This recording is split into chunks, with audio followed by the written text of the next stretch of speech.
당신은 지금 믿을 수 없는 이야기를 듣게 될 겁니다. 70년. 그 긴 세월 동안 생사도 모른 채 살아온 두 형제. 한쪽은 대한민국 서울에서, 다른 한쪽은 북한 평양에서. 그들을 다시 만나게 한 것은 단 한 장의 낡은 사진이었습니다. 국경을 넘고 시간을 넘고 체제를 넘어 전해진 기적 같은 이야기. 과연 이 형제는 어떻게 재회할 수 있었을까요? 끝까지 보시면 눈물을 참기 어려우실 겁니다. 지금 바로 구독, 좋아요, 알림 설정 부탁드립니다. 여러분의 댓글 하나하나가 큰 힘이 됩니다. 2023년 가을, 서울 강남의 한 고급 오피스텔. 85세의 강민호 할아버지는 거실 소파에 앉아 창밖을 멍하니 바라보고 있었습니다. 손에는 낡고 바랜 흑백 사진 한 장이 들려 있었죠. 사진 속에는 6살쯤 되어 보이는 소년 둘이 손을 꼭 잡고 서 있었습니다. 한복을 입은 어린 형제의 모습이었어요. 형아, 오늘도 그 사진을 보고 계세요? 며느리 김수진이 차를 들고 들어오며 조심스럽게 물었습니다. 강민호는 고개를 끄덕이며 사진을 쓰다듬었어요. 이놈이 지금 살아있을까? 벌써 70년이 넘었는데. 목소리가 떨렸습니다. 강민호의 눈가에는 깊은 주름이 파여 있었지만 그 눈빛만큼은 여전히 간절했어요. 이 사진 속 형제는 바로 강민호와 그의 형 강민석이었습니다. 1950년 한국 전쟁이 터지던 그해 여름 두 형제는 생이별을 했죠. 당시 8살이었던 민석이와 6살이었던 민호. 전쟁의 포화 속에서 형은 북쪽으로, 동생은 남쪽으로 헤어졌습니다. 그날의 기억은 강민호의 머릿속에 아직도 생생했습니다. 함경남도 함흥의 작은 마을이었어요. 총소리가 마을을 뒤흔들던 날, 사람들은 급히 피난길에 올랐습니다. 민호야, 엄마 손 놓치지 마. 형 민석이 동생의 손을 꼭 잡고 소리쳤습니다. 하지만 피난민들의 거센 물결 속에서 가족은 뿔뿔이 흩어졌어요. 아버지는 앞에서, 어머니는 뒤에서, 그리고 형제는 중간에서 서로의 손을 놓치지 않으려 애썼습니다. 형아. 민호가 울부짖었지만 형의 손은 점점 멀어졌어요. 사람들의 비명소리, 폭격소리, 울음소리가 뒤섞였습니다. 그리고 민호는 형의 모습을 완전히 잃었죠. 그 후 민호는 어머니와 함께 남쪽으로 내려왔습니다. 부산까지 걸어서 내려오는 동안 수없이 형과 아버지를 찾았어요. 피난민 수용소마다 돌아다니며 이름을 불렀습니다. 하지만 소용없었습니다. 전쟁이 끝나고 휴전선이 그어졌습니다. 남과 북은 완전히 단절됐어요. 민호는 어머니와 함께 서울에 정착했습니다. 고아원 앞에 버려진 고물상을 인수해 작은 사업을 시작했죠. 어머니, 형아는 북쪽에 계실까요? 15살이 된 민호가 물었습니다. 어머니는 눈물을 닦으며 대답했어요. 그래, 아마도 내 형은 총명했으니까 살아있을 거야. 언젠가는 꼭 다시 만날 수 있을 거다. 하지만 그 언젠가는 너무나 멀게만 느껴졌습니다. 1960년대, 1970년대, 1980년대가 지나갔어요. 민호는 결혼을 했고 아들을 낳았습니다. 고물상은 점점 커져서 재활용 사업체가 됐고 나중에는 환경산업회사로 성장했죠. 사업은 성공했지만 민호의 가슴 속에는 늘 빈자리가 있었습니다. 형에 대한 그리움이었어요. 매년 설날과 추석이 되면 민호는 북쪽을 바라보며 절을 올렸습니다. 형님 살아계시면 건강하십시오. 동생 민호가 여기서 형님을 그리워하고 있습니다. 1985년 이산 가족 상봉 행사가 처음 열렸습니다. 민호는 황급히 신청했어요. 가슴이 두근거렸습니다. 혹시 형을 만날 수 있을지도 모른다는 희망 때문이었죠. 하지만 형의 이름은 상봉자 명단에 없었습니다. 신청조차 되지 않았는지 아니면 이미 세상을 떠난 건지 알 수 없었어요. 민호의 가슴에 돌덩이가 내려앉았습니다. 형님. 그날 밤 민호는 혼자 소주잔을 기울였습니다. 흑백 사진 속 형의 얼굴을 바라보며 눈물을 흘렸어요.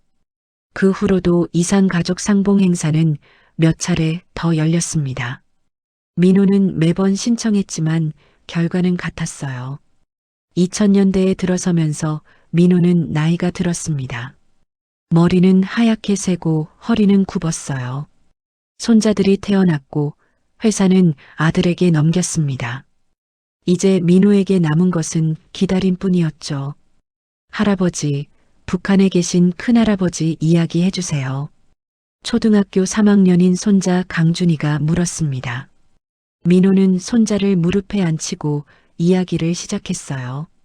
큰할아버지는 말이야, 할아버지보다 2살 위셨어. 정말 똑똑하고 씩씩한 분이셨지. 전쟁 나기 전에는 매일 같이 놀았단다. 그런데 왜 헤어지신 거예요? 전쟁 때문이야.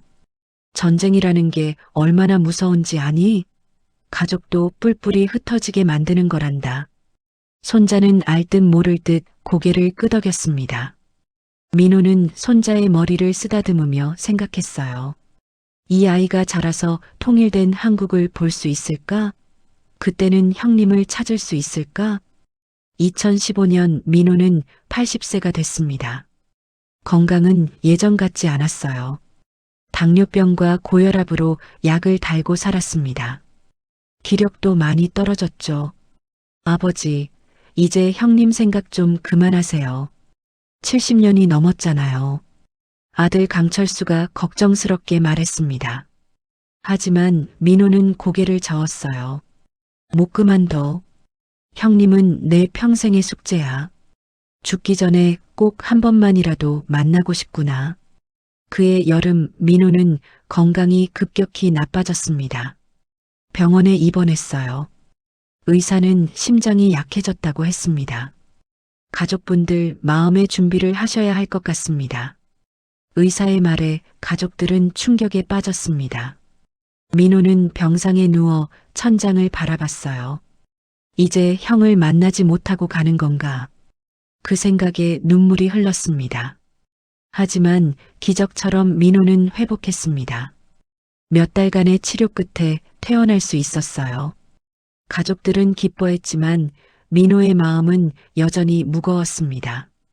2018년 남북 정상회담이 열렸습니다. 텔레비전에서 두 정상이 손을 맞잡는 모습이 나왔어요. 민호는 화면을 보며 눈물을 흘렸습니다. 이제 형님을 만날 수 있을까?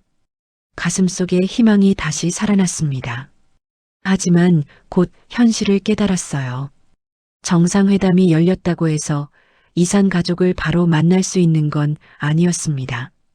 그해 가을 이산 가족 상봉 행사가 다시 열렸습니다. 민호는 또다시 신청했어요. 83세의 나이에도 희망을 포기하지 않았습니다. 제발 이번에는. 민호는 매일 기도했습니다. 교회에 나가지 않던 사람이었지만 이때만큼은 간절히 기도했어요. 하지만 또다시 탈락했습니다. 형의 이름은 북측 신청자 명단에 없었어요. 민호는 주저앉았습니다. 형님, 정말 돌아가신 건가요? 목이 메었습니다.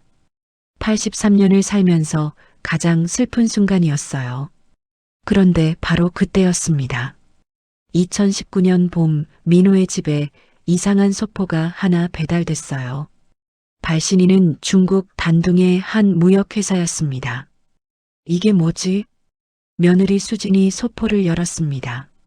안에는 낡은 봉투 하나가 들어있었어요. 봉투 겉면에는 삐뚤빼뚤한 한글로 이렇게 적혀 있었습니다. 남조선 서울 강민호 동무에게. 수진의 손이 떨렸습니다.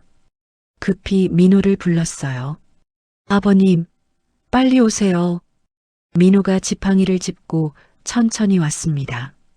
봉투를 보는 순간 얼굴이 하얗게 변했어요. 이게 떨리는 손으로 봉투를 받아들었습니다. 조심스럽게 뜯었어요. 안에서 편지 한 장과 사진 두 장이 나왔습니다. 편지를 펼쳤습니다. 글씨가 떨려 있었지만 또박또박 적혀 있었어요. 민호야, 형이다. 강민석이다. 나 기억하니? 70년 만에 이렇게 편지를 쓰는구나. 동생아, 형은 살아있다. 평양에서 살고 있다. 내가 궁금해서 미칠 것 같았다. 이 편지가 내게 닿을지 모르겠지만 꼭 닿기를 바란다. 민호의 눈에서 눈물이 쏟아졌습니다. 편지를 읽는 손이 부들부들 떨렸어요. 전쟁 때 우리가 헤어진 후 나는 북쪽에 남았다. 부모님을 찾아 헤맸지만 찾지 못했어. 고아원에서 자랐고 나중에 공장 노동자가 됐지. 결혼도 했고 아들 둘을 낳았다. 지금은 손자가 셋이나 있어. 민호야, 형은 항상 너를 그리워했다. 꿈에서도 내가 나왔어. 내가 살아있는지, 어디서 사는지, 행복한지. 궁금한 게 너무 많았어. 민호는 편지를 가슴에 꼭 안았습니다. 흐느껴 울었어요. 70년 만에 형의 소식을 듣는 순간이었습니다. 이 편지를 어떻게 보내게 됐는지 설명하마. 작년에 중국 단둥으로 일하러 갔던 우리 공장 사람이 있었어. 그 사람한테 부탁했지. 돈을 줄 테니 남쪽에 있는 내 동생을 찾아서 이 편지를 전해달라고. 그 사람이 중국 무역상에게 부탁했고 그 무역상이 남쪽 사람들한테 수소문해서 내 주소를 알아냈제. 민호야, 이 편지가 내게 닿았다면 제발 답장을 해다오. 형은 죽기 전에 꼭 내 얼굴을 보고 싶구나. 편지 끝에는 주소가 적혀 있었습니다. 조선민주주의인민공화국 평양시 대동강구역. 민호는 사진을 집어들었습니다. 첫 번째 사진에는 80대로 보이는 노인이 서 있었어요. 주름투성이 얼굴이었지만 눈빛만큼은 살아있었습니다. 그 눈빛을 보는 순간 민호는 알았어요. 형이 맞다고. 두 번째 사진은 가족 사진이었습니다. 형과 형수, 그리고 아들 둘과 손자들이 함께 찍은 사진이었어요. 모두 북한식 인민복을 입고 있었습니다. 형님이세요. 민호는 사진을 쓰다듬으며 울었습니다. 가족들도 함께 울었어요. 아버지, 답장을 보내야죠. 아들 철수가 말했습니다. 민호는 고개를 끄덕였어요. 하지만 어떻게 보낼까? 북한으로 직접 편지를 보낼 수는 없었습니다. 중국 무역회사로 보내면 되지 않을까요? 며느리 수진이 제안했습니다. 소포에 적혀있던 중국 단둥의 무역회사 주소로 보내면 그쪽에서 다시 북한으로 전달해 줄 수도 있을 거라고요. 민호는 그날부터 답장을 쓰기 시작했습니다.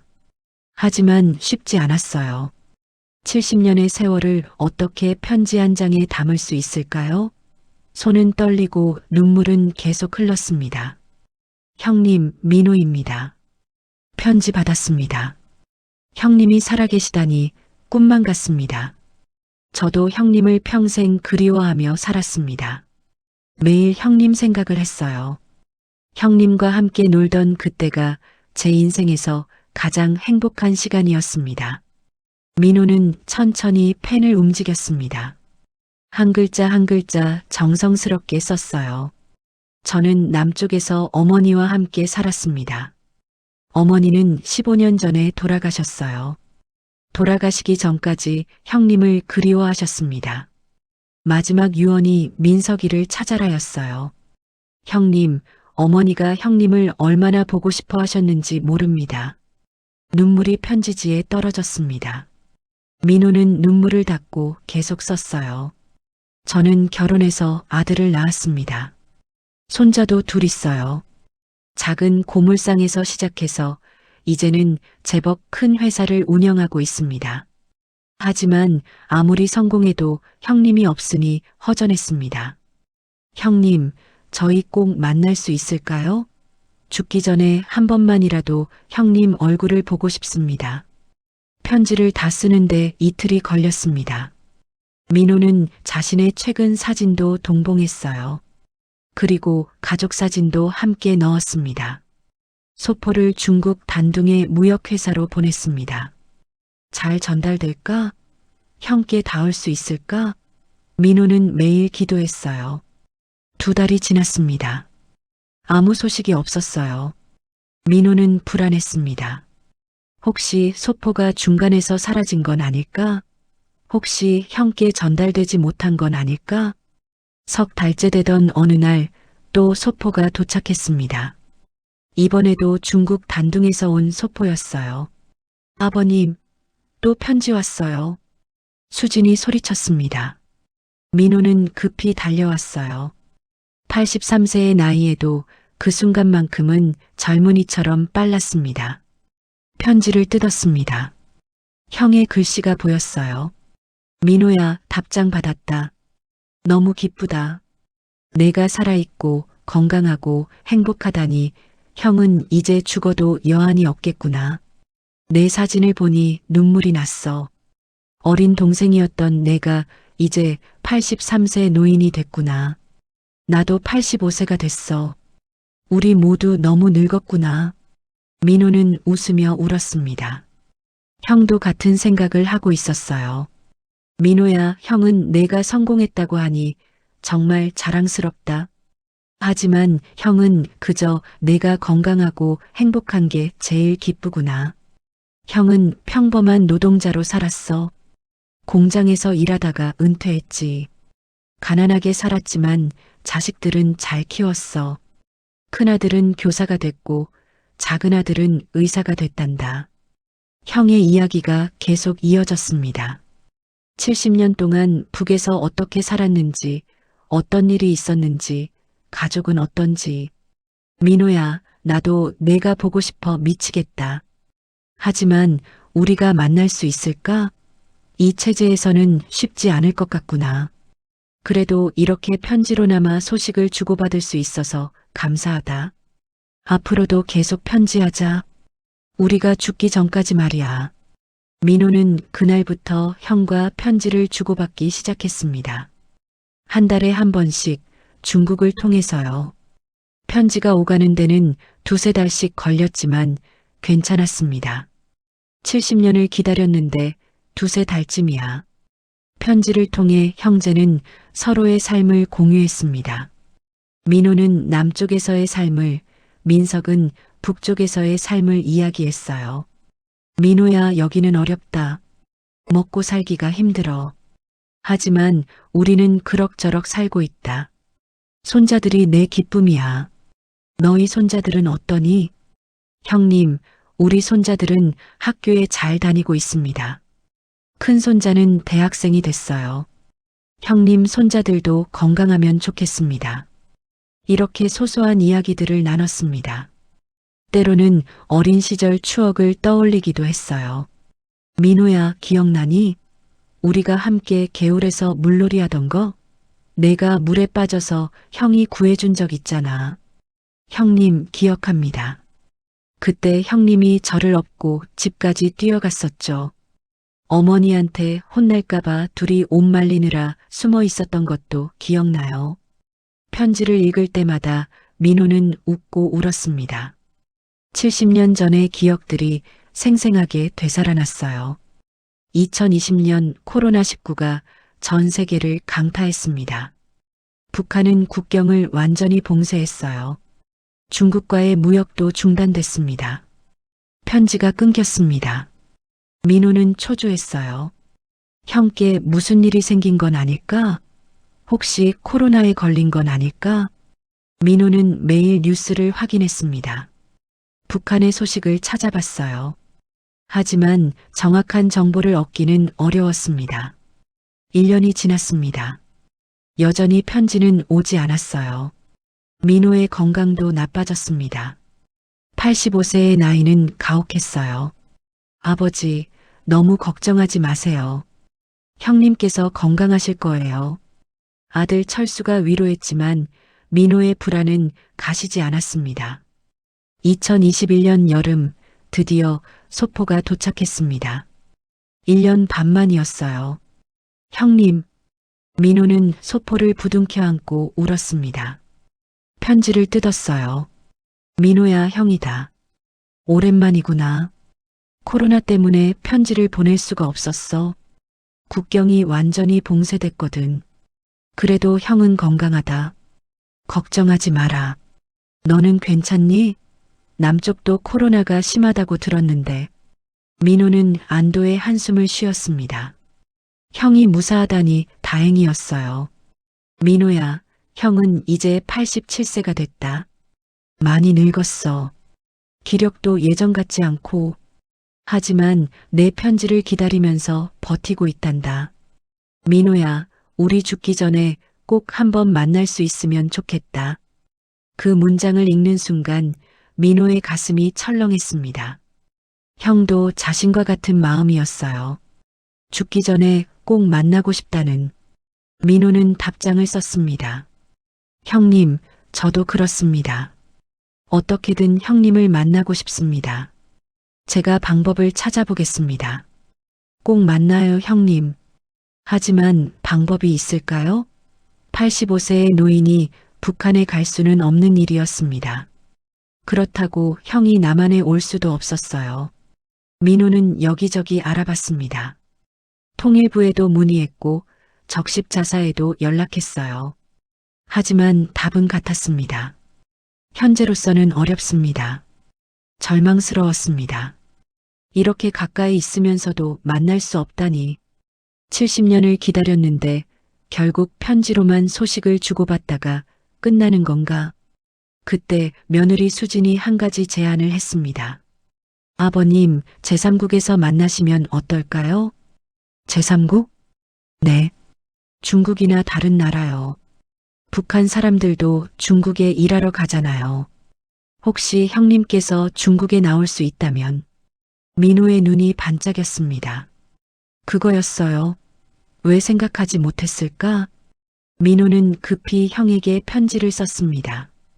형님, 우리 중국에서 만나면 어떨까요?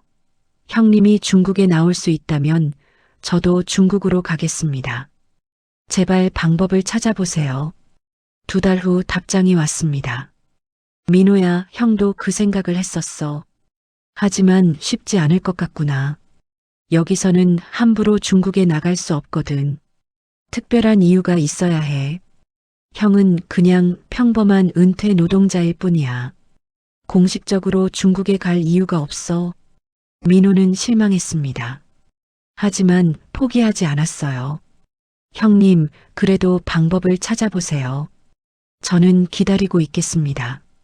제가 돈이라도 보낼 수 있으면 보내고 싶은데 그것도 안 되니 답답합니다. 민호는 전문가들에게 조언을 구했습니다.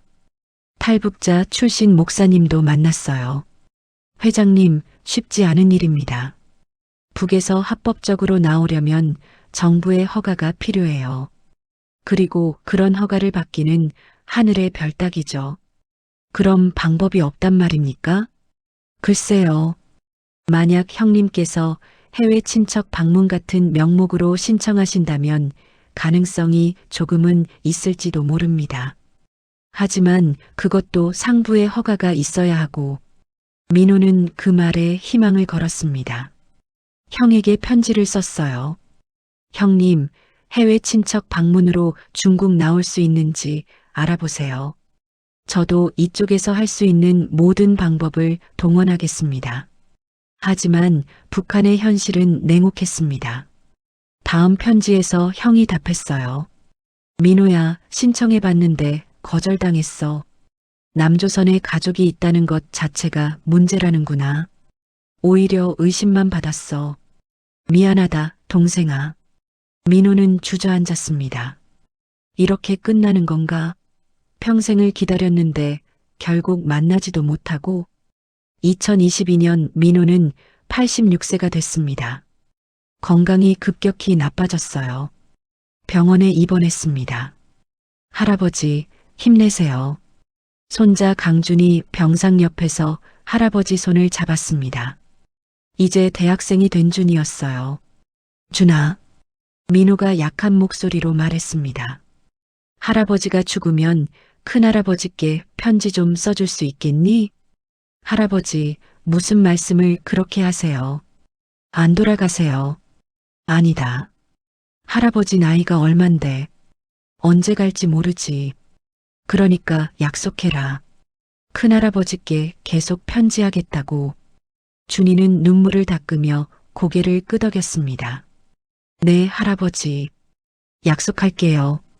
다행히 민호는 다시 회복했습니다.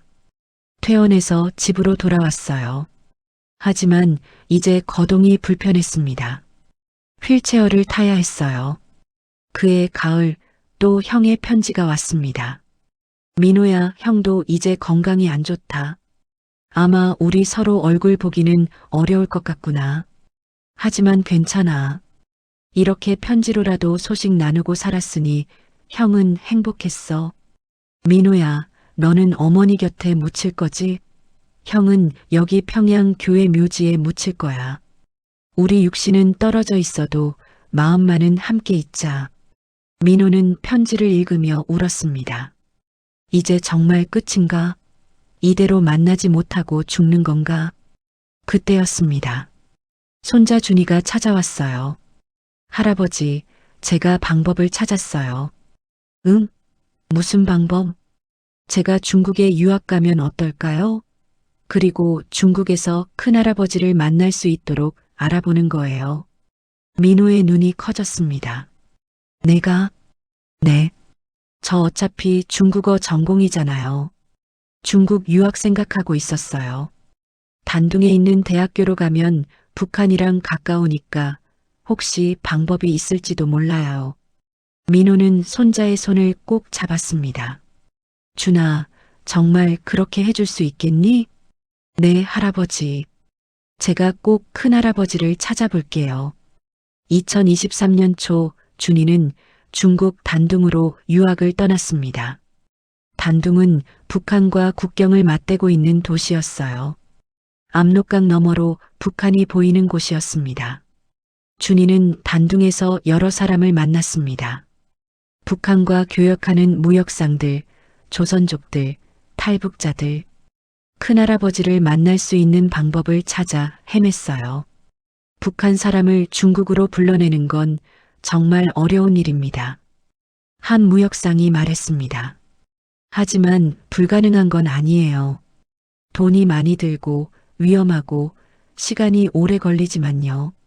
준이는 할아버지에게 전화했습니다. 할아버지, 방법이 있기는 한데요. 돈이 많이 든대요. 그리고 위험할 수도 있고요. 돈은 걱정하지 마라. 위험? 무슨 위험인데? 큰할아버지께서 몰래 국경을 넘어야 할 수도 있대요. 적발되면 큰 처벌을 받을 수도 있고요. 민호는 잠시 생각했습니다. 형에게 위험을 끼칠 수는 없었어요. 안 돼. 형님께 위험한 일을 시킬 수는 없어. 그럼 어떻게 하죠? 합법적인 방법을 찾아야 해. 시간이 걸리더라도. 준이는 계속 알아봤습니다. 몇 달 동안 수소문한 끝에 한 가지 방법을 찾아냈어요. 할아버지, 북한에서 공식 방문단이 중국에 올 때가 있대요. 문화교류나 경제시찰 같은 명목으로요. 만약 큰할아버지께서 그런 방문단에 포함될 수 있다면. 하지만 형님은 그냥 평범한 은퇴 노동자신데 그래도 방법을 찾아보는 게 좋을 것 같아요. 큰할아버지께 편지 보내보세요. 민호는 형에게 편지를 썼습니다. 형님, 제 손자가 지금 중국 단둥에 있습니다. 혹시 형님께서 공식 방문단으로 중국에 오실 기회가 있다면 그때 만날 수 있을 것 같습니다. 어떤 방법이든 알아봐 주세요. 2달 후 답장이 왔습니다. 민호야, 형도 방법을 알아보고 있어. 우리 큰아들이 교사라서 교육교류단에 참가할 기회가 있을지도 모른다고 하더구나. 아들을 통해서라도 너를 만나게 해달라고 부탁했어. 조금만 기다려다오. 희망이 보였습니다. 민호는 매일 기도했어요. 2023년 여름, 기적이 일어났습니다. 형의 큰아들 강철민이 교육교류단의 일원으로 중국 단둥을 방문하게 된 거예요. 편지가 왔습니다. 민호야, 기회가 왔다. 우리 큰아들 철민이가 다음 달에 단둥에 간단다. 일주일 일정이래. 형이 직접 가지는 못하지만 아들이라도 내 손자를 만나게 해주고 싶구나. 그래도 괜찮겠니? 민호는 울면서 답장을 썼습니다. 형님, 괜찮습니다. 아니, 감사합니다. 조카를 만날 수 있다면 그것만으로도 감사합니다.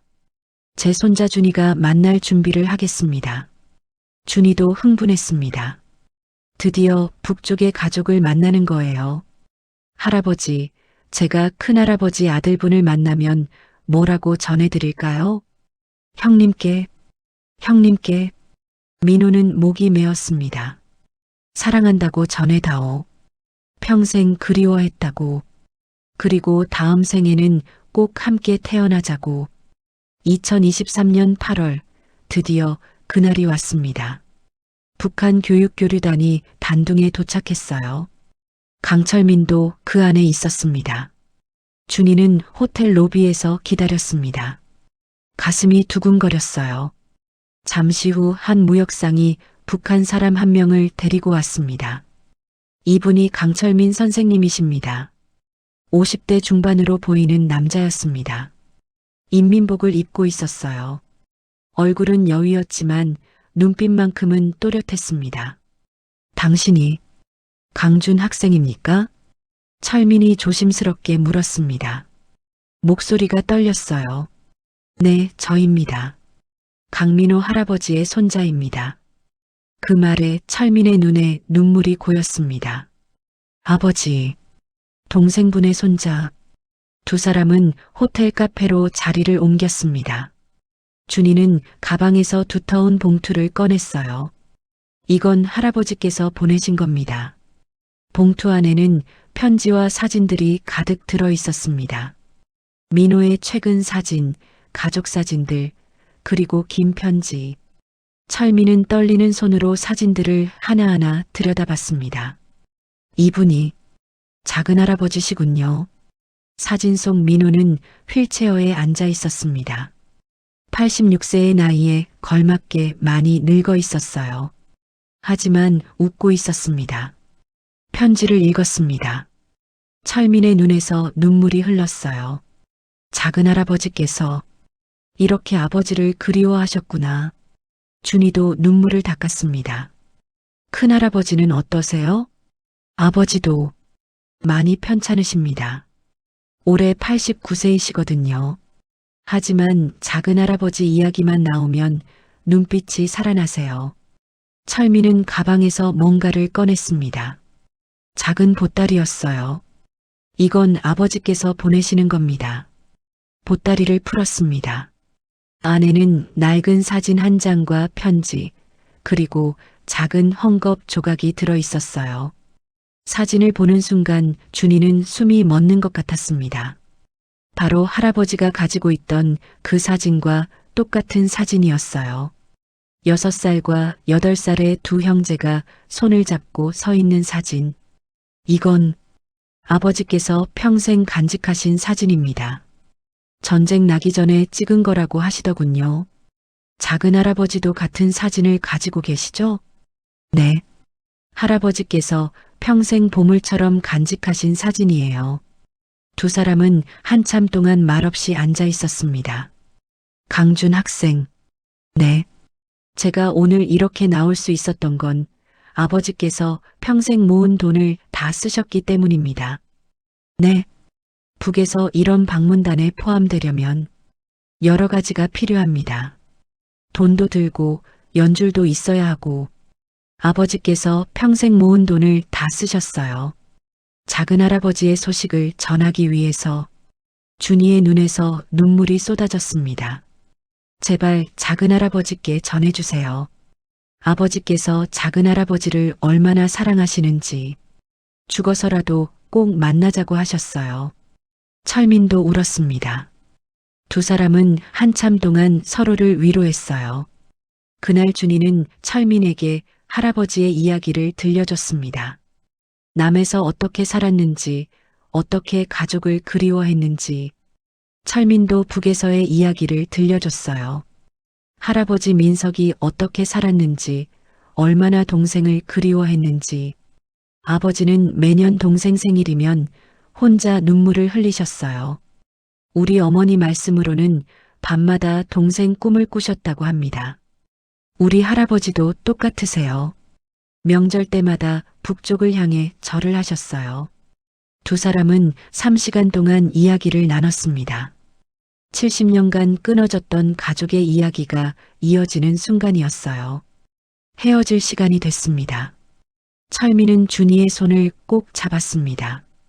강준 학생, 감사합니다. 이렇게라도 만날 수 있어서 저야말로 감사합니다. 큰할아버지께 잘 전해주세요. 네. 그리고 혹시 작은할아버지께서 편찮으시면 바로 연락주세요. 제가 어떻게든 소식을 전하겠습니다. 네, 꼭 그렇게 하겠습니다. 두 사람은 포옹했습니다. 남과 북의 가족이 70년 만에 만나는 순간이었어요. 준이는 그날 밤 할아버지에게 전화했습니다. 할아버지, 만났어요. 큰할아버지 아들분을 만났어요. 전화기 너머로 할아버지의 흐느끼는 소리가 들렸습니다. 정말이냐? 정말 만났니? 네. 큰할아버지께서 보내신 사진이랑 편지 받았어요. 그리고 할아버지가 주신 것도 잘 전달했어요. 민호는 한참을 울었습니다. 준이도 함께 울었어요. 준아, 고맙다. 정말 고맙구나. 할아버지, 큰할아버지께서 할아버지를 정말 사랑하세요. 꼭 전하고 싶은 말이 있으시대요. 뭐라고 하시던? 다음 생에는 꼭 함께 태어나자고요. 그리고 죽어서라도 만나자고요. 민호는 목이 메어 말을 잇지 못했습니다. 그날 밤 민호는 형의 편지를 읽었습니다. 민호야, 우리 아들이 내 손자를 만났다니 꿈만 같구나. 비록 우리는 직접 만나지 못했지만 자식들이라도 만나게 해서 형은 행복하다. 민호야, 형이 이제 얼마 못 살 것 같구나. 건강이 많이 안 좋아. 하지만 괜찮아. 이렇게 내 소식을 듣고 자식들이라도 만나게 했으니 여한이 없어. 민호야, 우리 저승에서 만나자. 그때는 꼭 어린 모습으로 만나서 다시 함께 놀자. 사랑한다. 내 동생아. 민호는 편지를 가슴에 안고 밤새 울었습니다. 2023년 겨울, 준이에게 중국에서 연락이 왔습니다. 북쪽에서 소식이 왔다는 거예요. 준이는 급히 할아버지에게 전화했습니다. 할아버지, 큰할아버지께서, 응? 형님이 어떻게 됐는데? 준이는 한참을 말을 잇지 못했습니다. 할아버지, 큰할아버지께서 돌아가셨어요. 전화기가 떨어지는 소리가 들렸습니다. 준이는 울며 소리쳤어요. 할아버지, 할아버지. 민호는 그 자리에 주저앉았습니다. 가슴이 찢어지는 것 같았어요. 형님, 형님. 가족들이 달려왔습니다. 민호를 부축했어요. 하지만 민호는 그저 형님이라는 말만 되풀이했습니다. 아버지, 진정하세요. 형님을 끝내 만나지 못했어. 끝내. 민호는 며칠 동안 식음을 전폐했습니다. 방에 틀어박혀 형의 사진만 바라봤어요. 일주일 후 북쪽에서 소포가 왔습니다. 철민이 보낸 거였어요. 소포 안에는 민석의 영정사진과 편지가 들어 있었습니다. 작은할아버지께, 아버지께서 작년 12월 15일에 돌아가셨습니다. 마지막까지 작은할아버지를 찾으셨습니다. 민호야, 형이 먼저 간다. 미안하다라고 하시며 눈을 감으셨어요. 아버지 장례는 가족들만 조촐하게 치렀습니다. 평양 교회 묘지에 모셨어요. 아버지 유언이 있었습니다. 관 속에 작은 할아버지 사진을 함께 넣어달라고 하셨어요. 그래서 그렇게 했습니다. 작은 할아버지, 부디 건강하세요. 그리고 아버지를 용서해 주세요. 끝까지 만나지 못해서 죄송합니다. 민호는 영정 사진을 보며 울었습니다. 89세의 형은 사진 속에서 평화롭게 웃고 있었어요. 형님, 먼저 가셨구나. 민호는 그날부터 형의 영정을 거실에 모셨습니다. 매일 아침 저녁으로 절을 올렸어요. 형님, 동생이 이렇게 인사 올립니다. 형님 편히 쉬세요. 가족들은 민호를 걱정했습니다. 너무 상심한 나머지 건강이 더 나빠질까 봐요. 하지만 민호는 의외로 담담했습니다. 괜찮아. 형님이 이제 편히 쉬시잖아. 그걸로 됐어. 2024년 봄 민호는 유언을 남기기 시작했습니다. 준아, 네 할아버지. 할아버지가 죽으면 말이야. 할아버지 무슨 말씀을. 아니야, 들어야 해. 할아버지 죽으면 관 속에 형님 사진을 넣어다오. 그리고 화장해서 쟤는 바다에 뿌려줘. 왜요? 형님도 북쪽 땅에 계시잖아. 할아버지도 남쪽 땅에 묻히면 우리가 또 떨어지는 거야. 그러니까 쟤를 바다에 뿌리면 언젠가는 형님 계신 곳으로 갈 수 있을 거야.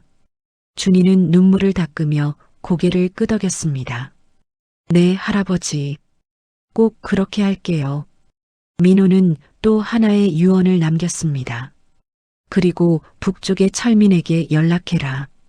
할아버지가 죽으면 알려주고 언젠가 통일이 되면 형님 산소를 찾아가겠다고 전해라.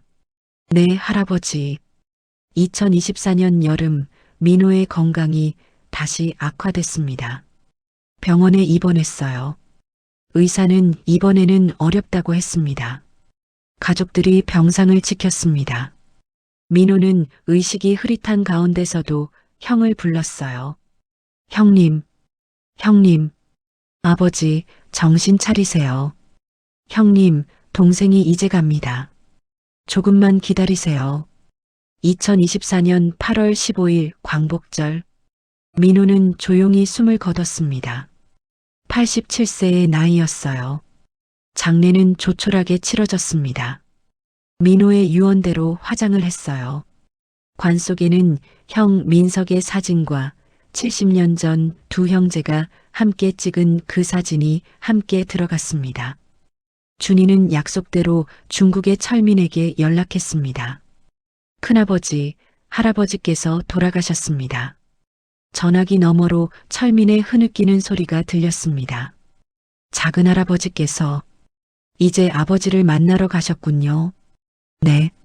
할아버지 유언이 있으셨어요. 언젠가 통일이 되면 큰할아버지 산소를 꼭 찾아뵙겠다고요. 감사합니다. 제가 아버지 산소를 잘 지키고 있겠습니다. 언젠가 통일이 되면 꼭 찾아와 주세요. 네, 꼭 그렇게 하겠습니다. 광복절 다음 날 가족들은 배를 타고 서해로 나갔습니다. 민호의 유언대로 쟤를 바다에 뿌리기 위해서였어요. 준이가 항아리를 들고 배 끝에 섰습니다. 북쪽을 향해 절을 올렸어요. 할아버지, 이제 편히 가세요. 큰할아버지께 가세요. 항아리를 기울였습니다. 하얀 재가 바람에 날려 바다로 흩어졌어요. 쟤는 파도를 타고 북쪽으로 흘러갔습니다. 할아버지, 큰할아버지, 이제 만나셨죠? 가족들은 모두 울었습니다. 그날 밤 준이는 이상한 꿈을 꿨습니다.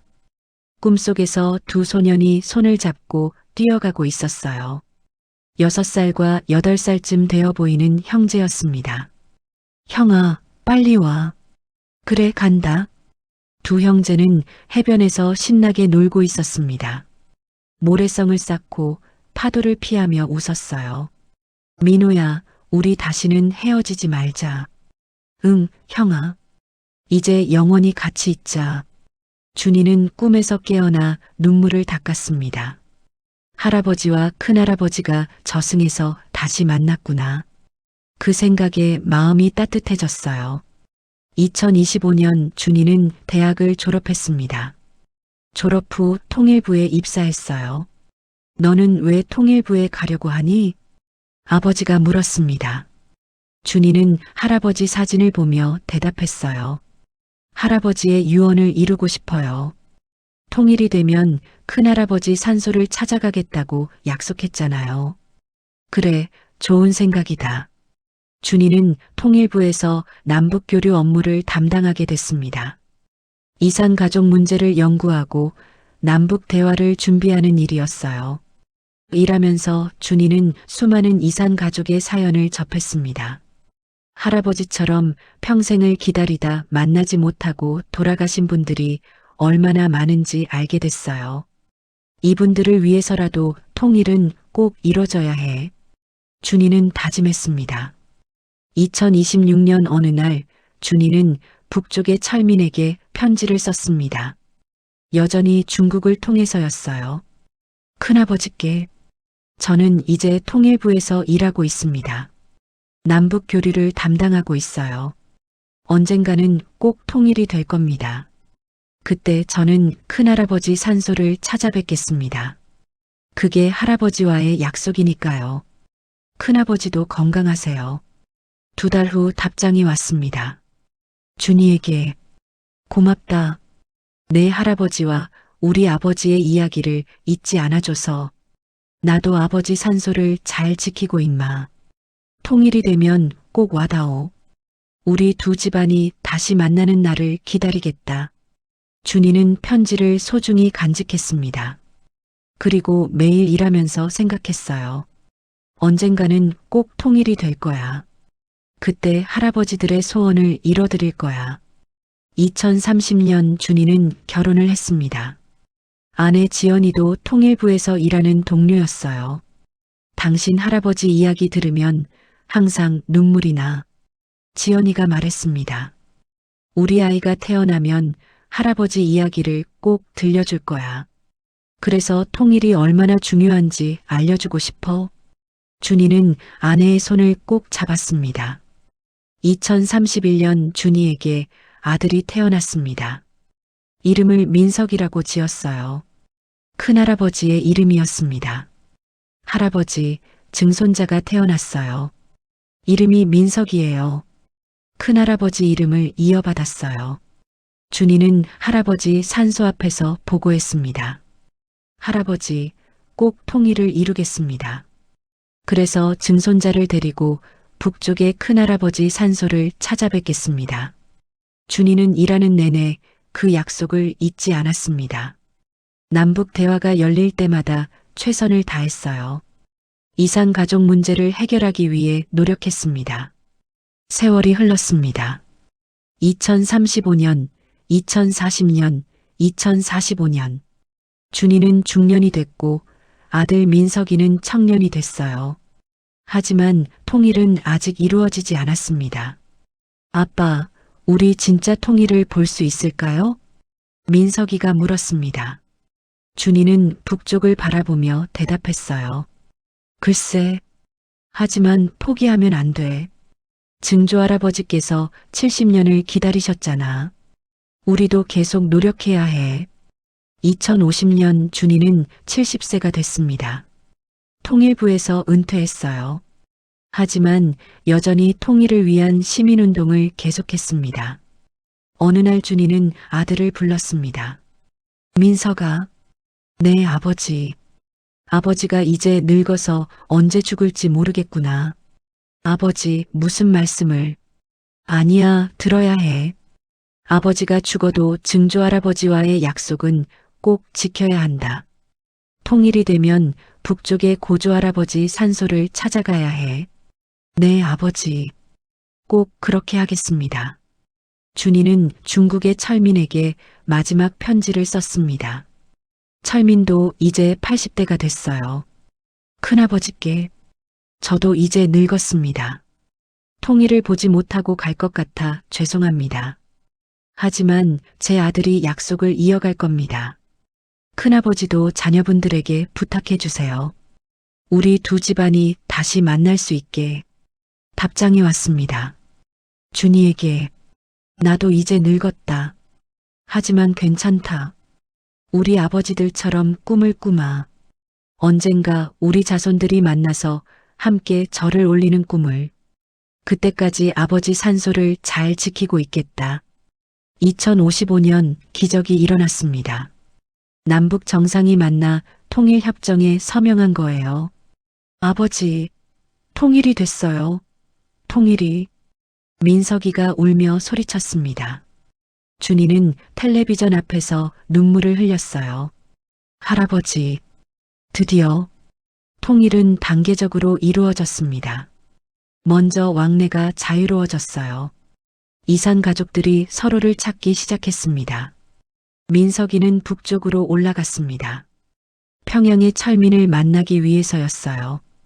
큰할아버지, 85세의 철민은 이제 거동이 불편했습니다. 하지만 민석이를 보는 순간 눈빛이 살아났어요.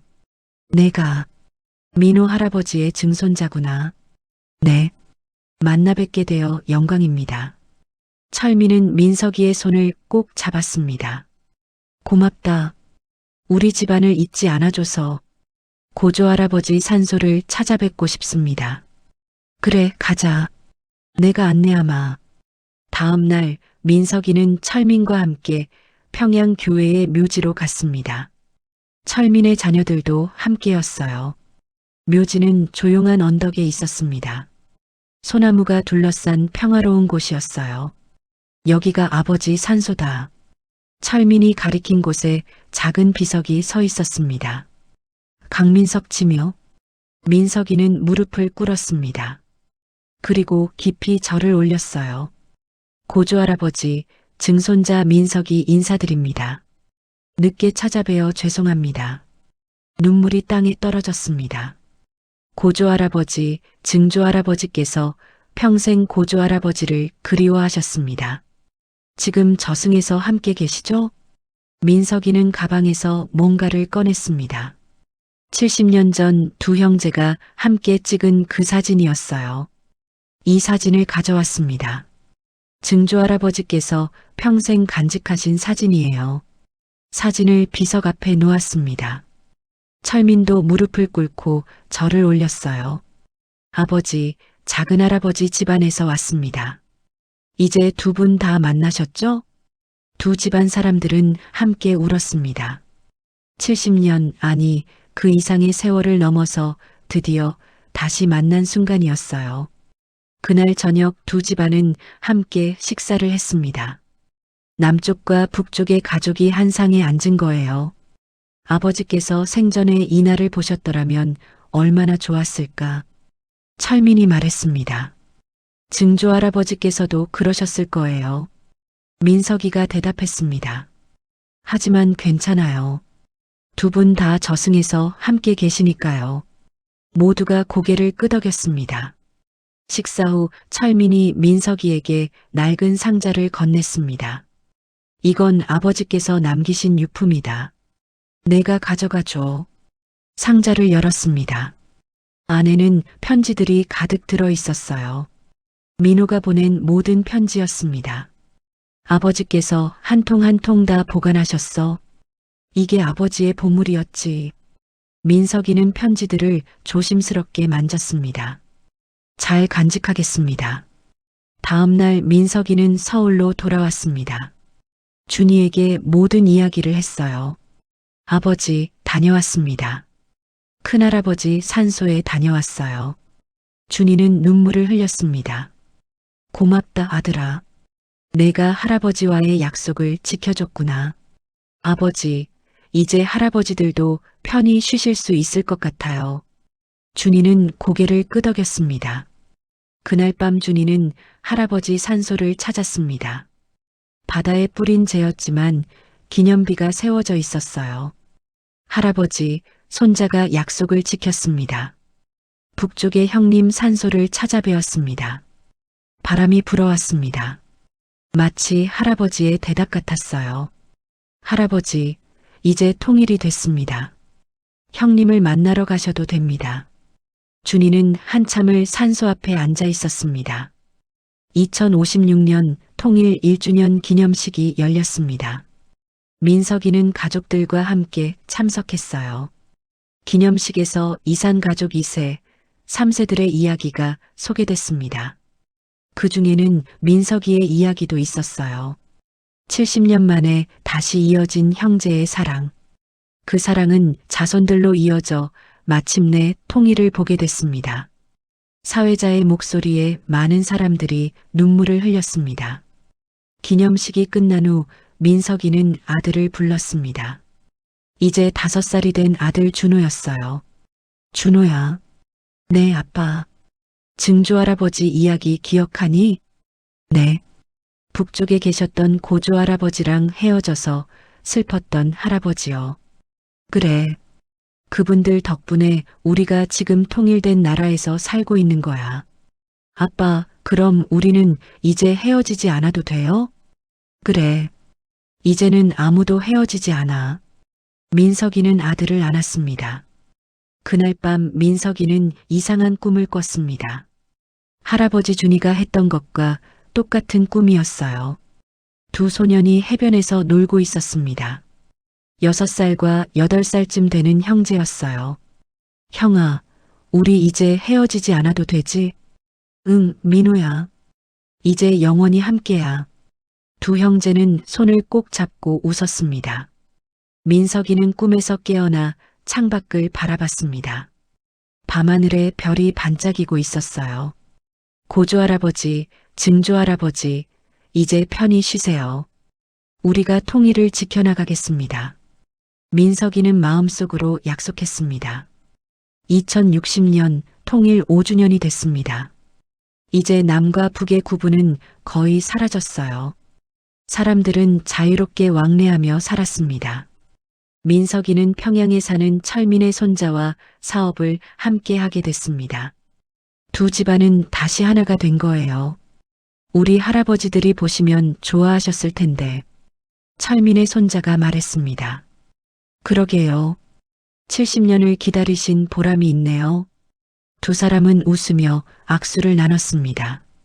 그의 광복절, 민석이네 가족과 철민네 가족은 함께 두 할아버지의 산소를 찾았습니다. 남쪽의 기념비와 북쪽의 산소를. 고조할아버지, 증조할아버지, 저희가 왔습니다. 두 집안 사람들이 함께 절을 올렸습니다. 70년 전 헤어진 형제, 그리고 그들의 자손들이 다시 만난 순간이었어요. 바람이 불었습니다. 마치 두 할아버지가 웃으며 손을 흔드는 것 같았어요. 민석이는 하늘을 올려다봤습니다. 구름 사이로 햇살이 비치고 있었어요. 할아버지들, 이제 편히 쉬세요. 우리가 이 나라를 잘 지켜나가겠습니다. 할아버지들의 사랑과 그리움이 헛되지 않게. 그날 저녁 두 집안은 함께 식사를 했습니다. 남쪽 음식과 북쪽 음식이 한 상에 올랐어요. 건배. 모두가 잔을 들었습니다. 통일을 위해, 우리 할아버지들을 위해, 그리고 영원히 헤어지지 않을 우리를 위해. 잔이 부딪히는 소리가 울렸습니다. 민석이는 그날 밤 일기를 썼습니다. 오늘 우리는 다시 만났다. 70년 만에, 아니 어쩌면 그 이상의 세월을 넘어서 고조할아버지와 증조할아버지가 간절히 원하던 그 순간이 드디어 왔다. 이제 우리는 하나다. 남도 북도 아닌 그냥 하나의 가족이다. 할아버지들 고맙습니다. 그리고 사랑합니다. 일기장을 덮으며 민석이는 창밖을 바라봤습니다. 남쪽에서 북쪽까지 이제 경계 없이 하나로 이어진 땅. 그 땅 위에서 수많은 가족들이 다시 만나고 있었습니다. 70년, 80년 어떤 이는 그 이상을 기다렸던 재회. 할아버지들, 이제 편히 쉬세요. 민석이가 중얼거렸습니다. 우리가 할아버지들의 꿈을 이뤘습니다. 밤하늘의 별이 더욱 밝게 빛났습니다. 마치 두 할아버지가 웃으며 고개를 끄덕이는 것 같았어요. 마이너스 마이너스 마이너스. 여러분, 이 이야기를 어떻게 보셨나요? 70년. 한 사람의 평생보다 긴 세월입니다. 강민호와 강민석 두 형제는 그 긴 세월 동안 서로를 그리워하며 살았습니다. 만나지 못한 채 세상을 떠났지만 그들의 사랑은 자손들에게 이어졌습니다. 이것이 바로 이산가족의 현실입니다. 지금도 수많은 가족들이 휴전선을 사이에 두고 그리움 속에 살고 있습니다. 어떤 이들은 이미 세상을 떠났고 어떤 이들은 마지막 희망을 붙잡고 기다리고 있습니다. 통일. 그것은 단순히 땅을 합치는 것이 아닙니다. 헤어진 가족을 다시 만나게 하는 것입니다. 70년의 그리움을 끝내는 것입니다. 이 이야기가 여러분의 가슴에 닿았다면 구독과 좋아요 부탁드립니다. 그리고 댓글로 여러분의 생각을 나눠주세요. 통일에 대해, 이산가족에 대해 여러분은 어떻게 생각하시나요? 다음에도 더 감동적인 이야기로 찾아뵙겠습니다. 시청해주셔서 감사합니다. 끝. 마이너스 마이너스 마이너스. 이 이야기는 실제 이산 가족들의 아픔을 바탕으로 재창작한 픽션입니다. 모든 등장인물과 사건은 허구이나 그 속에 담긴 그리움과 사랑은 진실입니다. 현재도 수천 명의 이산 가족 어르신들이 상봉을 기다리고 계십니다. 이들의 평균 연령은 80세를 넘었습니다. 시간이 얼마 남지 않았습니다. 통일은 먼 미래의 일이 아닙니다. 지금 이 순간에도 기다리는 분들이 계십니다. 우리 모두가 관심을 가져야 할 때입니다. 마이너스 마이너스 마이너스. 에필로그 70년 후의 편지. 2070년 통일 15주년. 민석이의 아들 준호는 이제 40대 중년이 됐습니다. 그는 할아버지 준이처럼 통일부에서 일하고 있었어요. 하지만 이제는 통일부가 아니라 국가통합부로 이름이 바뀌었습니다. 남북이 완전히 하나가 됐기 때문이죠. 어느 날 준호는 집안 정리를 하다가 낡은 상자 하나를 발견했습니다. 증조할아버지 민호가 남긴 유품 상자였어요. 상자를 열자 70년 전의 편지들이 가득 들어 있었습니다. 민호와 민석이 주고받았던 그 편지들. 준호는 한 장 한 장 조심스럽게 읽기 시작했어요. 형님, 형님이 그리웠습니다. 민호야, 형도 너를 그리워했다. 편지를 읽으며 준호는 눈물을 흘렸습니다. 두 할아버지의 간절함이 글자 하나하나에 배어 있었어요. 아빠, 뭘 보고 계세요? 10살 된 딸 지우가 다가왔습니다. 지우야, 이거 봐. 증조할아버지랑 고조할아버지가 주고받으신 편지야. 우와, 진짜 옛날 편지네요. 손으로 쓰셨어요? 그래. 그때는 이렇게 손으로 써서 중국을 통해 보냈단다. 왜 중국을 통해요? 그냥 직접 보내면 되잖아요. 준호는 웃으며 딸을 안았습니다. 지우야, 그때는 남과 북이 갈라져 있어서 직접 편지를 보낼 수가 없었어. 에이, 거짓말. 남이랑 북이 왜 갈라져 있어요? 딸은 믿을 수 없다는 표정이었습니다. 2070년에 태어난 아이들에게 분단은 역사책 속의 이야기일 뿐이었으니까요. 정말이야. 옛날에는 휴전선이라는 게 있어서 남과 북을 왔다 갔다 할 수가 없었어. 그럼 가족도 못 만났어요? 그래. 70년 동안 만나지 못한 가족들도 많았지. 지우는 상상이 안 된다는 듯 고개를 저었습니다. 그거 너무 슬프잖아요. 그래서 통일이 중요한 거야. 증조할아버지랑 고조할아버지처럼 헤어진 가족들이 다시 만날 수 있게. 준호는 딸에게 두 할아버지의 이야기를 들려줬습니다. 1950년 전쟁 때 헤어진 일, 70년을 그리워한 일, 끝내 만나지 못하고 세상을 떠난 일. 아빠, 그럼 두 할아버지는 한 번도 못 만나신 거예요? 응. 평생을 그리워하다가 세상을 떠나셨어. 너무 슬퍼요. 지우의 눈에 눈물이 고였습니다.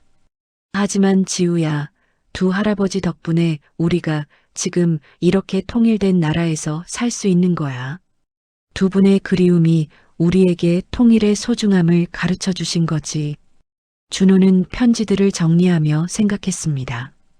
이 편지들을 박물관에 기증해야겠다. 우리 후손들이 분단의 아픔을 잊지 않도록. 며칠 후 준호는 국립통일박물관을 찾았습니다. 증조할아버지와 고조할아버지의 편지를 기증하기 위해서였어요. 이 편지들은 정말 귀중한 자료입니다. 박물관 학예사가 말했습니다. 실제로 남북이 갈라졌던 시절 이산 가족들이 어떻게 소통했는지 보여주는 생생한 증거예요. 특별 전시관에 전시하겠습니다. 감사합니다. 많은 사람들이 보고 분단의 아픔을 기억했으면 좋겠습니다. 2071년 봄 국립통일박물관에서 특별전이 열렸습니다. 70년의 그리움 마이너스 이산 가족의 편지라는 제목의 전시였어요. 전시관에는 수많은 이산 가족들의 편지가 전시됐습니다. 그 중에서도 민호와 민석의 편지는 가장 많은 사람들의 발걸음을 멈추게 했어요. 엄마, 저 편지 좀 봐. 할아버지가 동생한테 쓴 편지래. 정말? 어디 보자. 관람객들은 편지를 읽으며 눈물을 흘렸습니다. 70년 전의 아픔이 글자를 통해 생생하게 전해졌어요. 한 노인이 전시관에 오래 머물렀습니다. 90대로 보이는 할머니였어요. 할머니는 편지를 하나하나 읽으며 고개를 끄덕였습니다. 제 이야기 같네요. 옆에 있던 손녀가 물었습니다. 할머니도 북쪽에 가족이 계셨어요? 그래. 오빠가 있었지. 전쟁 때 헤어졌어. 평생을 찾았지만 끝내 만나지 못했어. 할머니, 괜찮아. 지금은 통일이 됐으니까. 내 손녀, 증손녀는 이런 아픔을 겪지 않잖아. 그걸로 됐어. 할머니는 편지를 보며 중얼거렸습니다. 오빠, 잘 있지? 우리가 원하던 세상이 왔어. 이제는 아무도 헤어지지 않아. 그날 저녁 준호는 딸 지우에게 물었습니다. 지우야, 박물관 전시 어땠어? 응, 좋았어요. 근데 아빠, 저도 증조할아버지처럼 편지를 써보고 싶어요. 편지를? 누구한테? 고조할아버지한테요. 저승에 계시잖아요. 준호는 잠시 놀랐다가 미소를 지었습니다. 그래, 좋은 생각이다. 써볼래? 지우는 그날 밤 편지를 쓰기 시작했습니다. 고조할아버지께, 저는 지우예요. 고조할아버지의 고손녀예요. 저는 고조할아버지를 본 적이 없지만 할아버지 이야기를 많이 들었어요. 고조할아버지가 70년 동안 큰 고조할아버지를 그리워하셨다고요. 그게 정말 슬프고 대단한 것 같아요. 지금은 통일이 됐어요. 남과 북이 하나가 됐어요. 고조할아버지가 원하시던 세상이 왔어요. 저는 평양에도 자유롭게 갈 수 있어요. 작년에는 큰 고조할아버지 산소에도 다녀왔어요. 정말 아름다운 곳이었어요. 고조할아버지, 이제 편히 쉬세요. 우리가 잘 살고 있어요. 고조할아버지의 꿈을 우리가 지켜나갈게요. 사랑해요, 고조할아버지. 증손녀 지우 올림. 편지를 다 쓴 지우는 아빠에게 보여줬습니다. 아빠, 이거 어떻게 할까요?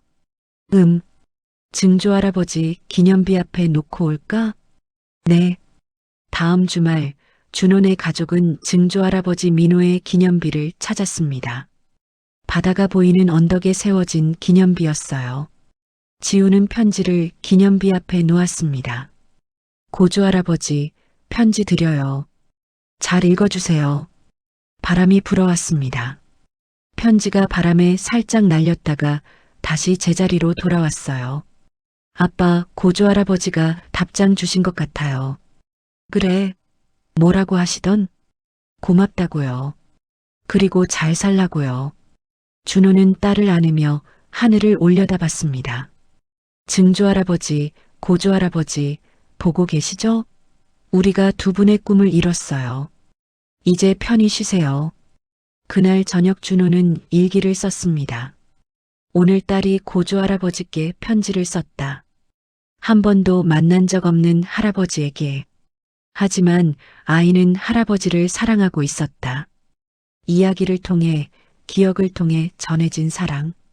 이것이 바로 가족이다. 혈연만이 아니라 기억과 사랑으로 이어지는 것. 증조할아버지와 고조할아버지가 그걸 가르쳐 주셨다. 분단의 아픔은 끝났지만 그 기억은 계속 이어져야 한다. 후손들이 그 아픔을 잊지 않고 통일의 소중함을 기억할 수 있도록 나는 이 이야기를 계속 전할 것이다. 내 아이들에게, 손자들에게, 그리고 그 후손들에게. 2075년 통일 20주년. 이제 50대가 된 준호는 국가통합부 장관이 됐습니다. 그는 통일 20주년 기념사에서 증조할아버지의 이야기를 했어요. 존경하는 국민 여러분, 오늘은 통일 20주년이 되는 날입니다. 20년 전 우리는 하나가 됐습니다. 하지만 그 이전 70년 동안 수많은 가족들이 헤어져 살았습니다. 제 증조할아버지도 그 중 한 분이셨습니다. 6살 때 형님과 헤어져 87세에 돌아가실 때까지 한 번도 만나지 못하셨습니다. 하지만 증조할아버지는 포기하지 않으셨습니다. 편지를 쓰고 기다리고 희망을 잃지 않으셨습니다. 그 희망이 저희 자손들에게 전해졌고 마침내 통일을 이루는 힘이 됐습니다. 여러분, 통일은 저절로 이루어진 것이 아닙니다. 수많은 이산 가족들의 그리움과 눈물, 그리고 희망이 쌓여서 이루어진 것입니다. 우리는 이 사실을 잊어서는 안 됩니다. 후손들에게 계속 전해야 합니다. 분단의 아픔을, 통일의 기쁨을, 그리고 평화의 소중함을. 오늘 이 자리에서 저는 약속합니다. 제 증조할아버지처럼 우리의 후손들이 다시는 가족과 헤어지는 아픔을 겪지 않도록 이 통일을 영원히 지켜나가겠습니다. 연설이 끝나자 박수가 터져 나왔습니다. 많은 사람들이 눈물을 흘렸어요. 연설 후 한 기자가 질문했습니다. 장관님, 증조할아버지께서 지금 이 모습을 보신다면 뭐라고 하실 것 같습니까? 준호는 잠시 생각했습니다. 잘했다고 하실 것 같습니다. 그리고 형님을 만나러 가도 되냐고 물으실 것 같습니다. 기자들도 함께 웃고 울었습니다. 그날 밤 준호는 가족들과 함께 증조할아버지와 고조할아버지의 산소를 찾았습니다. 남쪽의 기념비와 북쪽의 산소 모두를. 이제 15살이 된 지우가 말했습니다. 아빠, 두 할아버지는 지금 어디 계실까요? 함께 계시겠지. 어딘가에서 함께. 천국에서요? 그래, 천국에서. 그리고 우리 마음속에도. 준호는 하늘을 올려다봤습니다. 별이 반짝이고 있었어요. 증조할아버지, 고조할아버지, 보고 계시죠? 우리가 약속을 지켰어요. 통일을 이뤘고 20년 동안 잘 지켜왔어요. 앞으로도 계속 지켜나갈게요. 바람이 불었습니다. 마치 두 할아버지가 잘했다고 말하는 것 같았어요. 2080년 통일 25주년. 준호는 이제 회고록을 쓰기 시작했습니다. 70년의 그리움, 그리고 통일이라는 제목이었어요. 회고록에는 증조할아버지와 고조할아버지의 이야기가 자세히 담겼습니다. 두 분이 주고받은 편지, 손자인 자신이 중국에서 북쪽 가족을 만난 이야기, 그리고 통일 이후 두 집안이 다시 하나가 된 이야기. 아빠, 왜 회고록을 쓰세요? 이제 대학생이 된 지우가 물었습니다. 기록으로 남기고 싶어서. 두 할아버지의 이야기를, 그리고 우리 가족의 이야기를. 왜요? 박물관에도 있잖아요. 그래, 박물관에도 있지. 하지만 우리 가족의 시선에서 쓴 이야기도 필요해. 후손들이 읽으면서 할아버지들을 더 가깝게 느낄 수 있도록. 지우는 고개를 끄덕였습니다. 아빠, 저도 도와드릴까요? 그래, 함께 쓰자. 내가 느낀 것도 넣으면 좋겠어. 부녀는 함께 회고록을 완성했습니다. 1년이 걸렸어요. 2081년 회고록이 출간됐습니다. 많은 사람들이 읽었고 베스트셀러가 됐어요. 이 책을 읽고 울었습니다. 우리가 얼마나 소중한 것을 지키고 있는지 깨달았어요. 제 조부모님도 이산 가족이셨어요. 이 책을 읽으니 조부모님이 생각나서 눈물이 났습니다. 통일의 소중함을 다시 한번 깨달았습니다. 절대 잊어서는 안 될 역사입니다. 독자들의 반응이 이어졌습니다. 준호는 전국을 돌며 강연을 했습니다. 학교, 도서관, 지역사회센터, 어디든 찾아가 증조할아버지의 이야기를 들려줬어요. 여러분, 70년입니다. 70년 동안 가족을 만나지 못한다는 게 어떤 느낌일까요? 강연장의 학생들은 조용히 들었습니다. 제 증조할아버지는 6살 때 형님과 헤어지셨습니다. 그리고 87살에 돌아가실 때까지 한 번도 만나지 못하셨어요.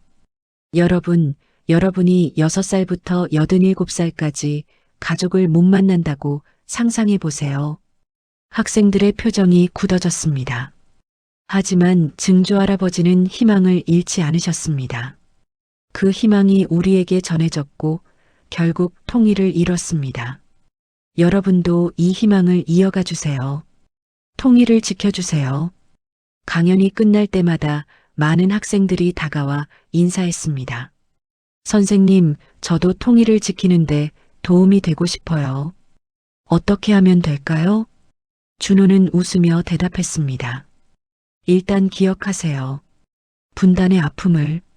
그리고 주변 사람들에게 이야기해 주세요. 그게 시작입니다. 2085년 통일 30주년. 준호는 이제 60대가 됐습니다.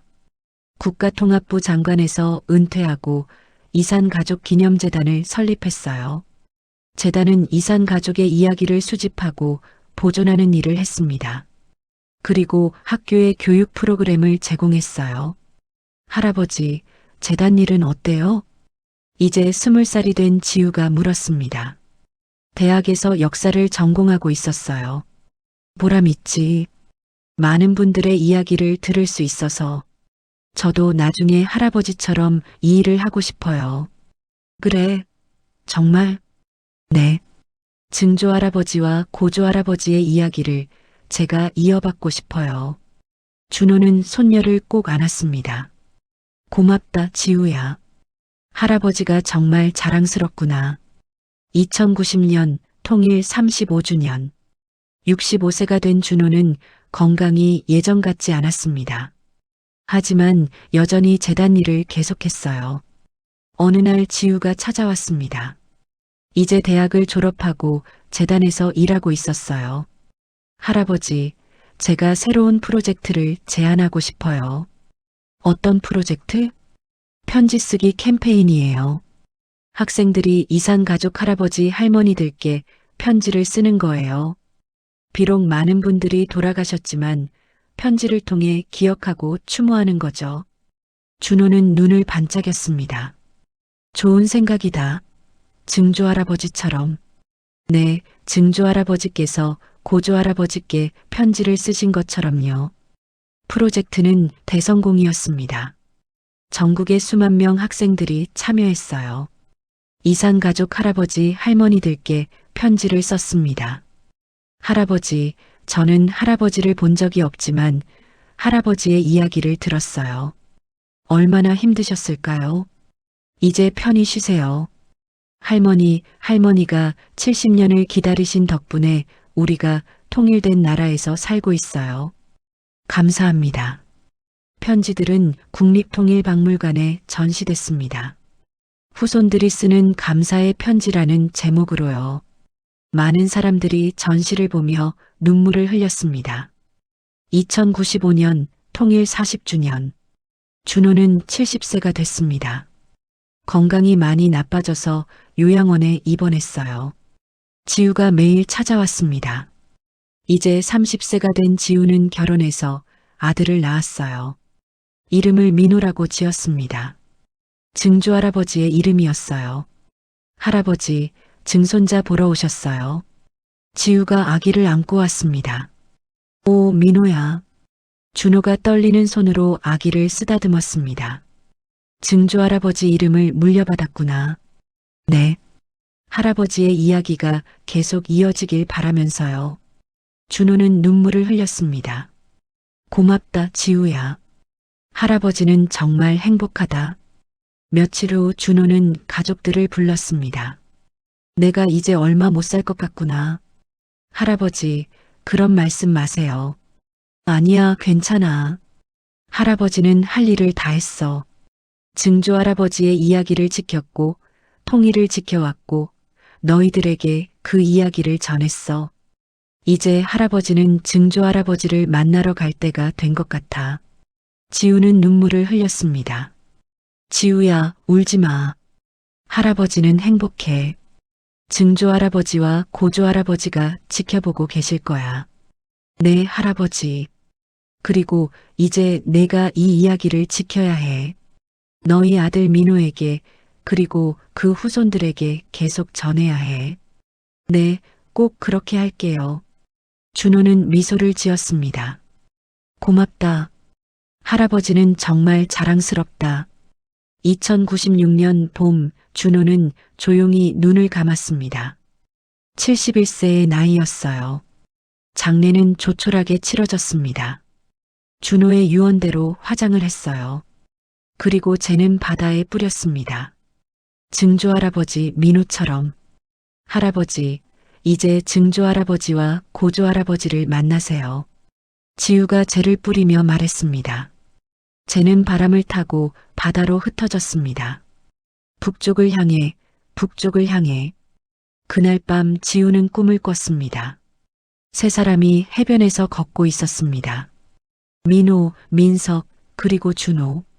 세 사람은 손을 잡고 웃으며 걷고 있었어요. 할아버지, 오셨네요. 민호가 준호를 맞이했습니다. 증조할아버지, 고생 많았어. 우리 이야기를 지켜줘서 고마워. 아닙니다. 당연한 일을 했을 뿐이에요. 민석도 다가왔습니다. 젊은이 고맙네. 우리 동생이 자랑하더군. 손자가 정말 훌륭하다고. 세 사람은 함께 웃었습니다. 그리고 해변을 따라 걸어갔어요. 지우는 꿈에서 깨어나 눈물을 닦았습니다. 할아버지, 편히 쉬세요. 제가 이제 이야기를 지킬게요. 2100년 통일 45주년이자 21세기가 끝나고 22세기가 시작되는 해. 지우는 이제 35세가 됐습니다. 이산가족 기념재단의 이사장이 됐어요. 통일 45주년 기념식에서 지우는 연설을 했습니다. 존경하는 국민 여러분, 오늘은 특별한 날입니다. 통일 45주년이자 새로운 세기가 시작되는 날입니다. 45년 전 우리는 하나가 됐습니다. 그리고 45년 동안 그 통일을 지켜왔습니다. 하지만 우리는 잊어서는 안 됩니다. 통일 이전의 아픔을, 70년 동안 가족과 헤어져 살았던 분들의 그리움을. 제 증조할아버지는 6살 때 형님과 헤어져 87살에 돌아가실 때까지 한 번도 만나지 못하셨습니다. 하지만 포기하지 않으셨습니다. 그 희망이 우리에게 전해졌고 통일을 이루는 힘이 됐습니다. 여러분, 새로운 세기를 시작하는 오늘, 우리 다시 한번 다짐합시다. 이 통일을 영원히 지키겠다고. 우리의 후손들이 다시는 가족과 헤어지는 아픔을 겪지 않도록. 제 아들의 이름은 민호입니다. 증조할아버지의 이름을 물려받았습니다. 그리고 아들이 자라면 이 이야기를 들려줄 것입니다. 증조할아버지와 고조할아버지의 이야기를, 그리고 통일의 소중함을. 이것이 우리가 할 일입니다. 기억하고 전하고 지키는 것. 그것이 바로 이산가족 할아버지 할머니들께 우리가 할 수 있는 최고의 보답입니다. 연설이 끝나자 우레와 같은 박수가 터져 나왔습니다. 연설 후 한 기자가 질문했습니다. 이사장님, 증조할아버지께서 지금 이 모습을 보신다면 뭐라고 하실 것 같습니까? 지우는 미소를 지었습니다. 이렇게 말씀하실 것 같습니다. 잘했다. 이제 나도 형님 만나러 가도 되겠구나. 그날 밤 지우는 아들 민호를 무릎에 앉혔습니다. 민호야, 할머니가 이야기 하나 들려줄게. 무슨 이야기예요? 아주 옛날 두 형제 이야기야. 하나는 민호, 다른 하나는 민석이라고 했어. 우와, 저랑 이름이 같아요. 그래, 내 이름은 그 할아버지한테서 받은 거야. 지우는 천천히 이야기를 시작했습니다. 1950년 전쟁 때 헤어진 두 형제, 70년을 그리워한 이야기, 그리고 마침내 이루어진 통일의 이야기. 민호야, 이 이야기 잊으면 안 돼. 내가 자라면 내 아이들에게도 들려줘야 해. 네, 할머니. 꼭 그렇게 할게요. 지우는 아들을 안으며 창밖을 바라봤습니다. 별이 반짝이고 있었습니다. 그중 유독 밝게 빛나는 별 3개가 보였어요. 증조할아버지, 고조할아버지, 할아버지. 보고 계시죠? 우리가 약속을 지키고 있어요. 앞으로도 계속 지켜나갈게요. 바람이 불었습니다. 마치 새 할아버지가 잘하고 있다고 말하는 것 같았어요. 그렇게 이야기는 계속됩니다. 세대에서 세대로, 할아버지에서 손자로 이야기는 이어집니다. 70년의 그리움, 통일의 기쁨, 그리고 평화의 소중함. 이 이야기는 영원히 계속될 것입니다. 왜냐하면 이것은 단순한 과거의 이야기가 아니라 우리 모두의 이야기이기 때문입니다.